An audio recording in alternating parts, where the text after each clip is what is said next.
Gotcha. One player. Go ahead and type in your name. My new sheet. Oh, yeah. Do you want a 7-question tournament length game or a full 21-question full game?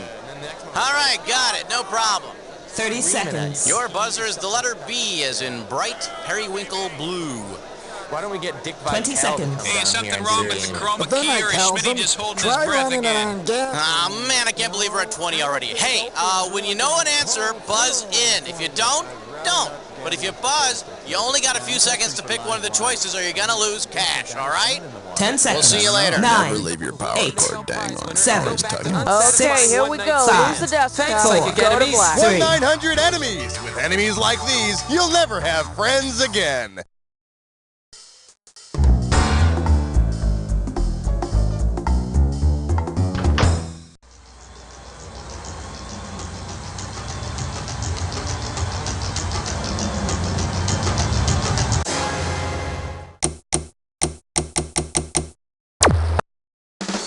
It's time for the show where high culture and pop culture collide.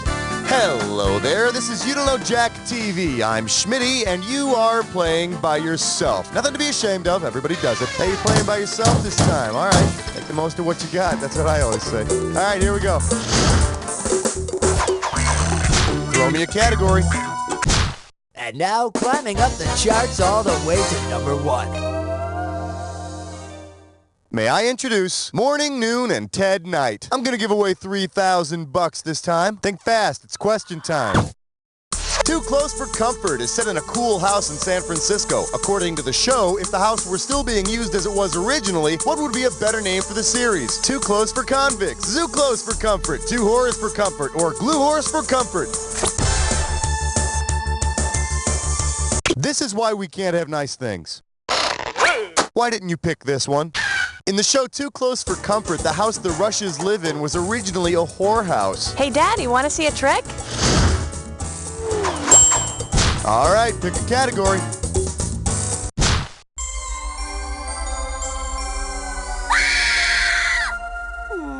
Open wide and get ready for TV and New Year's resolutions. $2,000 for a correct answer. So, how you doing with your New Year's resolutions? Yeah, I thought so.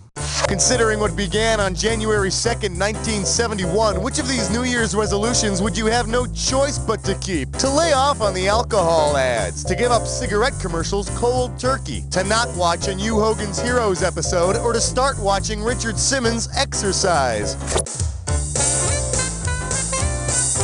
On January 2nd, 1971, they implemented the ban on cigarette commercials. And of course, for those people who couldn't handle the withdrawal, there was the nicotine commercial patch. Time to pick a category. We're losing him, On Doctor. my count. 1, 2, 3. Never mind.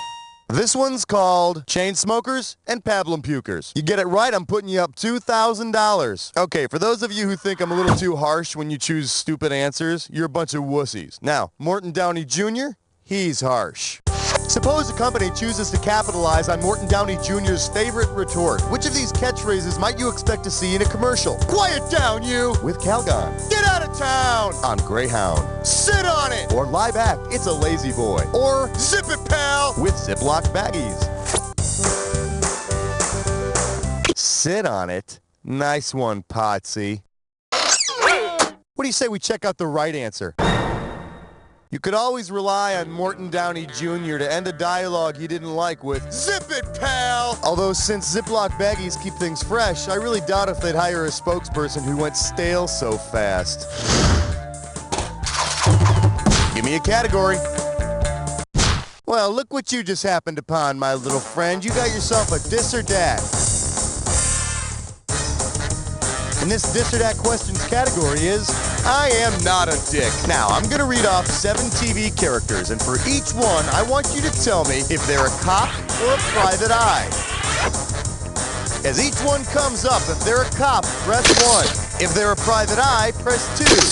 And slap 4 if you want to skip it. You get $500 for each right answer, and $500 is going to be taken away if you get it wrong and you don't get to it. All right, I'm going to start you off with 30 seconds on the clock. It's showtime. Joe Friday, cop or private eye. Mike Hammer. Pepper Anderson. Kojak. Banachek. Rockford. Last one, Ain't got no more. Hey, you got 4 right. Great job of guessing. Let's throw that onto your total. Enjoy those table scraps. Category, please.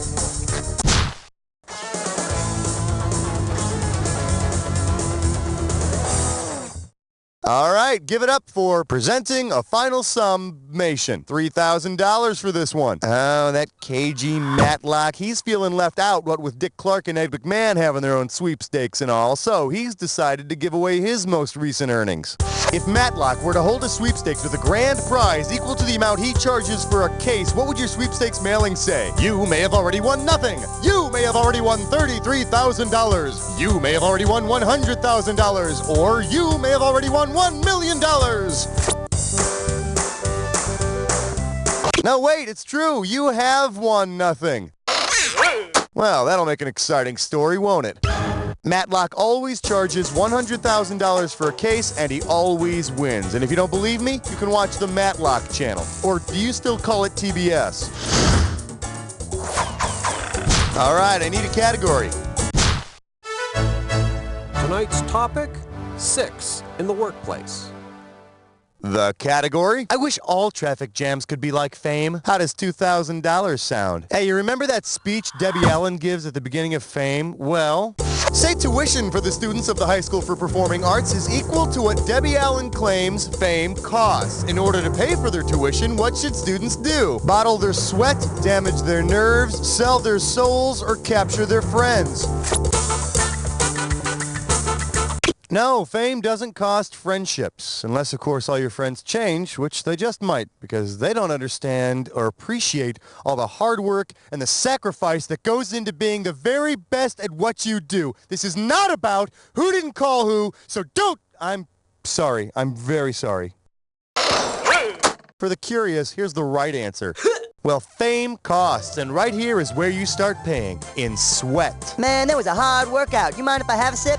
No, Leroy, that's my tuition payment. Time to pick a category.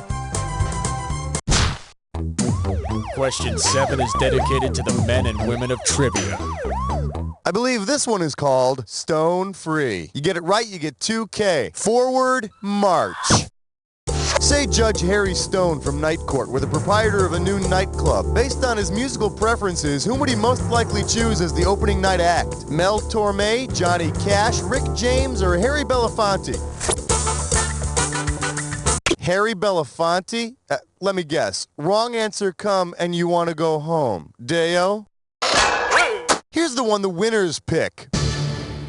Judge Stone is a big fan of the Velvet Fog, so he'd probably love it if Mel Torme kicked off the new joint. Although you'd think Harry would get tired of seeing him, considering the fact that Mel Torme appeared on the show about 58,000 times. All right, pick a category. Join us as we explore the fascinating world of 8. Here we have 2 names are company, 3 are a crowd. Let's see what you'll do for $1,000. All right, give me your best shot. Given the first names of the Smothers Brothers, which of the following clever greetings might they have heard a zillion times? Larry, where's your other brother Daryl? We've got Manny and Mo, but no Jack. There's Huey and Dewey, where's Louie? Or, hey Tom, Dick, did you lose Harry? Tonight, wrong answers on the players who love them. I could have given you some cash if you picked this one. Tom is the dumb brother with the yo-yo, and Dick is, the one with, the mustache guy. I actually think that Harry Smothers is an actor in those soft porno films they have on Showtime quite often. Thank God for Showtime, huh? Throw me a category.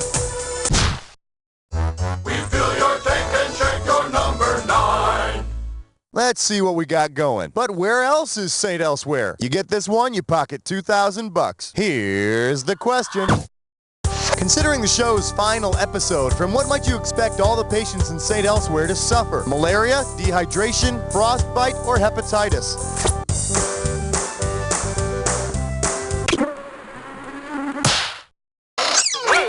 You want to see what the smart money says? In the very last episode, St. Elsewhere turns out to be nothing more than a little toy hospital in a child's snow globe. And every time the child shakes the globe, all the hospital gowns fly open. Give me a category. The following is a test of question 10. This is only a test. For your viewing pleasure, be all that you can beeb. We're playing for $3,000 this time. You know what's really nice? On the Andy Griffith Show, when Aunt Bee gives Andy a little advice. I know I learn a lot. How about you? Imagine an episode where Andy Taylor seeks advice from Auntie Beeb. From what source would Andy get a little homespun common sense? A British TV network, a cable scrambler, a test pattern, or the NBC Peacock? You know you want to answer, right? Okay, now here's a good answer. Auntie Beeb is a loving British nickname for the BBC, so Andy would be getting wisdom courtesy of the British Broadcasting Corporation. Of course, if Auntie Beeb offers Andy any of her British food, Andy might regret being the sheriff without a gun. Because you see, British food is notoriously bad, and you might want to shoot yourself before you had to eat any of it. Just wanted to clear that up. Did I tell you we're coming out with a UK version of the game? That does it for round 1. Let's move on to round 2. Now in round 2, every question is worth twice as much, so there's going to be some big cash moving around. Let's get to it.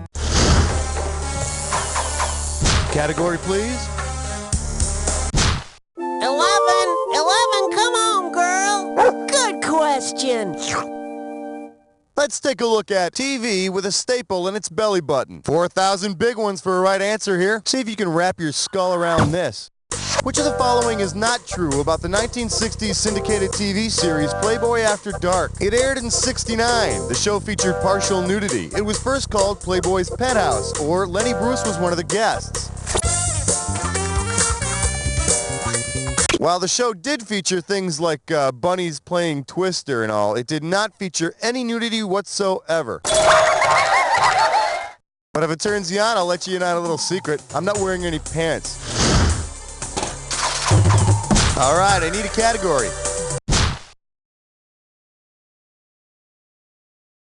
For your enjoyment, pseudonyms at South Fork. I'll give you 4,000 clams for this bad boy. Eyes forward, we're going.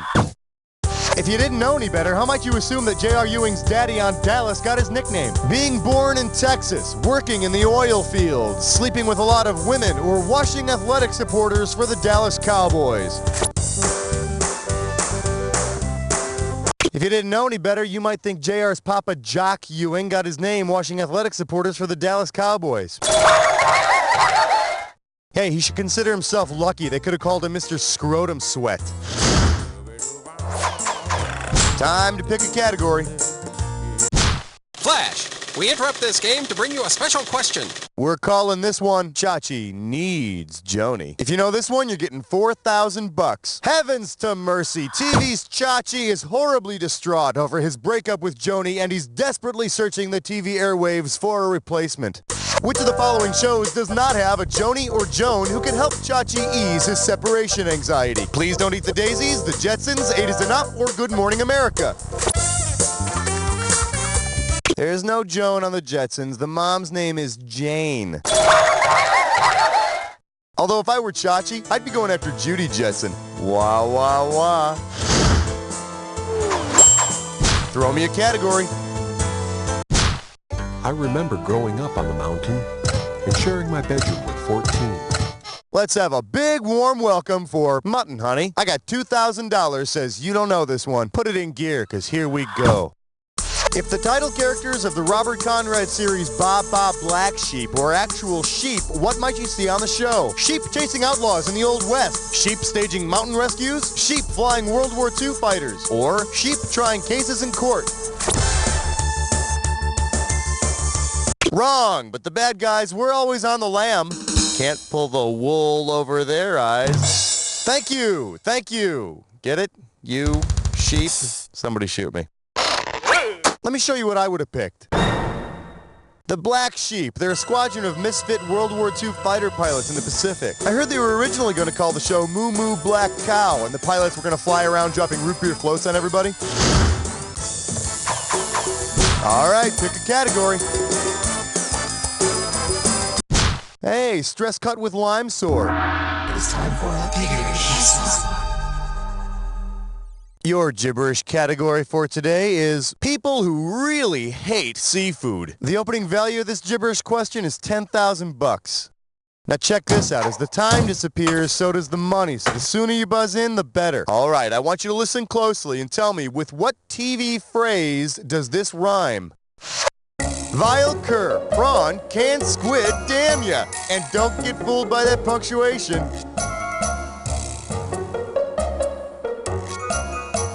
First clue, someone might say this to you. Someone might say this to you after you... Make me proud, type in your answer and hit return.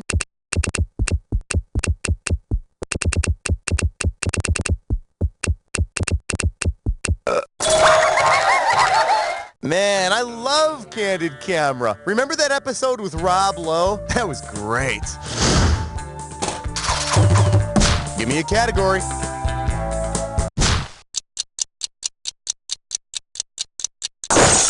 Today's specialties include, I'm not only the hair club president, I'm also a freak. $2,000 for a correct answer. Hey, don't you think it's about time the hair club for men elected a new president? If each of these Addams Family characters were to run for president of the hair club for men, whose campaign slogan would be, I've got more of what you want? Lurch, Uncle Fester, Thing, or Cousin It? Cousin It is a walking hairball. As part of his campaign, he could pass out free hair samples and staples. All right, I need a category.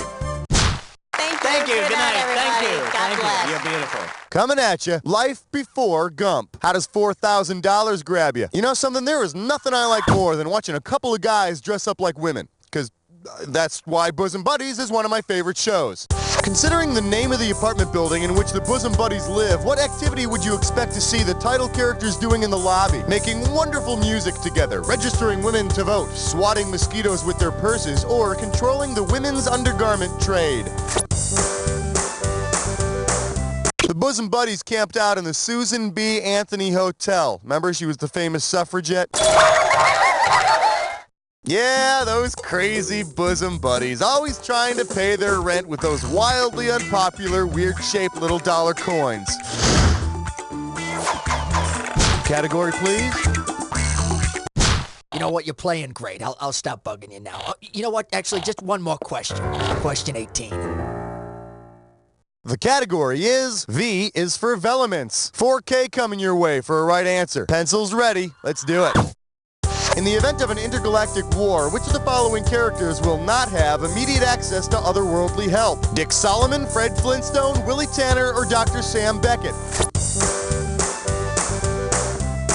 Elf lives in Willie Tanner's house, although he'd be useless unless the invaders have a deathly fear of puppets. Should have picked this one. Everybody's favorite quantum leaper, Dr. Sam Beckett, does not have an alien friend. Now, if I were asking about cigar-smoking wastes of space, well... Time to pick a category. Minty Cool, Minty Fresh 19. Shake hands with My TV Has the Drip. Sit up straight. This one's going to be worth $6,000. Okay, so we all heard about these liquid diets, right? Well, say your doctor puts you on a liquid television diet. Because it was never featured on liquid television, which of these would you not be consuming? Stick Figure Theater, Eon Flux, Beavis and Butthead, or The Ren and Stimpy Show?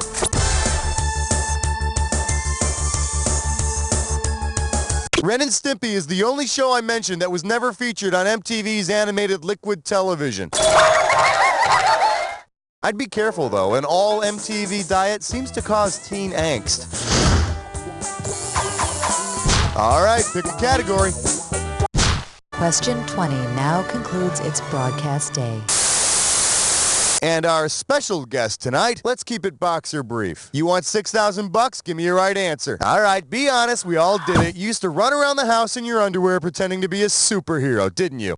If you wanted to pretend you were the greatest American hero, what would you have to wear while jumping off your roof? Your tighty whities, your nothings, your jammies, or your jumper? On The Greatest American Hero, Robert Culp refers to William Katz's superhero suit as the jammies. Of course, make sure your jammies are clean when you jump off the roof. You wouldn't want to embarrass your mother when the paramedics come for you. Throw me a category.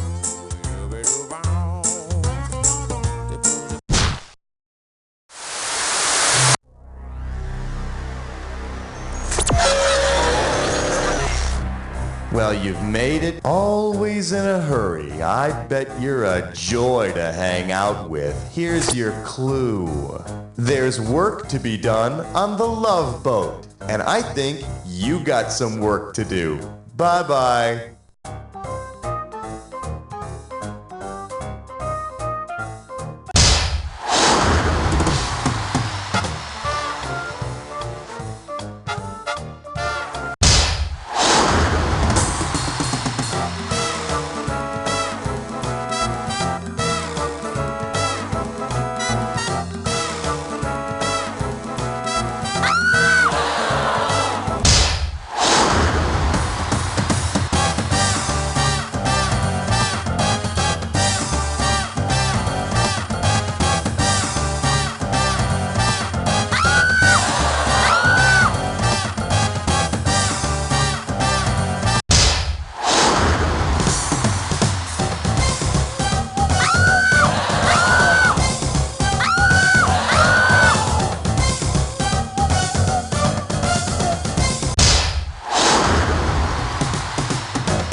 Score.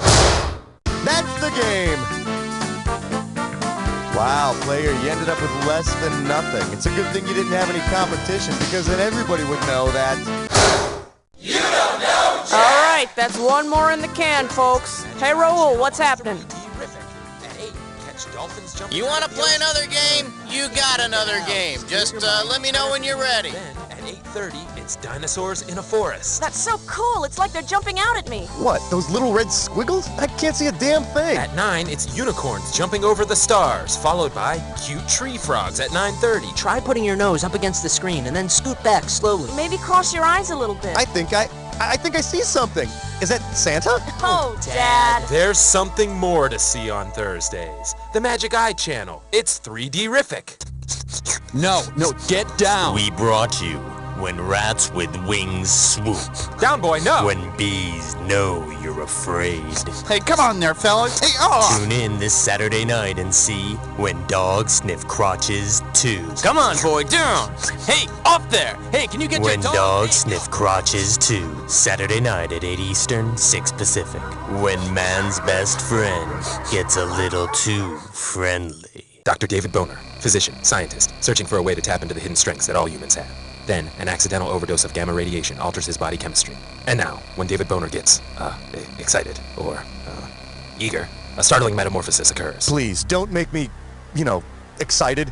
My body changes, mutates into something, embarrassing. I don't like me when I'm, The, creature is driven by hormones. Boner is sought by so-called journalists for adult-oriented magazines for pictures that are kind of, embarrassing. Mr. McGee, stop that. Please, don't. That tickles. David Boner is believed by some to be dead. He must let the world think that he is dead, or at least out of commission, if you know what I mean, until he can find a way to control the raging member that dwells within his pants. Dr. David Boner has the Incredible Hulking Penis. It's green. Maybe you should get that checked out. Order the Incredible Hulking Penis pay-per-view from the privacy of your own home. Showing at 9 p.m., 11 p.m., and 1 p.m. on Spice. This week on The Real Holy World, Jesus and Muhammad face further problems as they adjust to being roommates. Man, look at these dishes everywhere. How many Last Suppers is this guy gonna have? Jesus Christ. They face the same difficulties that all roommates face. Muhammad, why didn't you tell me that the Pope called? Oh, sorry, man. I was on the other line with Cat Stevens and I forgot to leave you a message. And there always seems to be another problem around the corner. I really wish you wouldn't play those Judas Priest albums. Yeah, why? So we can listen to your Striper albums instead? Before they can bring peace to the world, they first have to bring peace to their 2-bedroom apartment. After all, Muhammad, if we can be friends, then can't the whole world... Friends? Yeah, we'll be friends when you stop ordering pork sausage on the pizza. The Real Holy World, Tuesdays at 8, right after Liquid Diet Television. Are you looking for the pure TV viewing experience? Think you're doomed to a life of endless interruptions such as the phone, your job, or even the call toward basic hygiene? Well, think again, my friend. The new Lounge Master lets you maximize your TV viewing pleasure the way TV was meant to be enjoyed. A true miracle breakthrough, the Lounge Master is science at its best. It comes with a built-in fridge and enough lumbar cross support for you to sleep in at full time. Think you need to work? Work is for suckers. Why do it when you've got a TV and the Lounge Master? The do-it-all Lounge Master makes the bathroom obsolete. This simple plastic attachment in the armrest never needs cleaning. Just apply the Lounge Master's handy suction funnel system and you're ready to go. With the Lounge Master, you never need to get up again. What are you waiting for? The Lounge Master. Sit your ass down.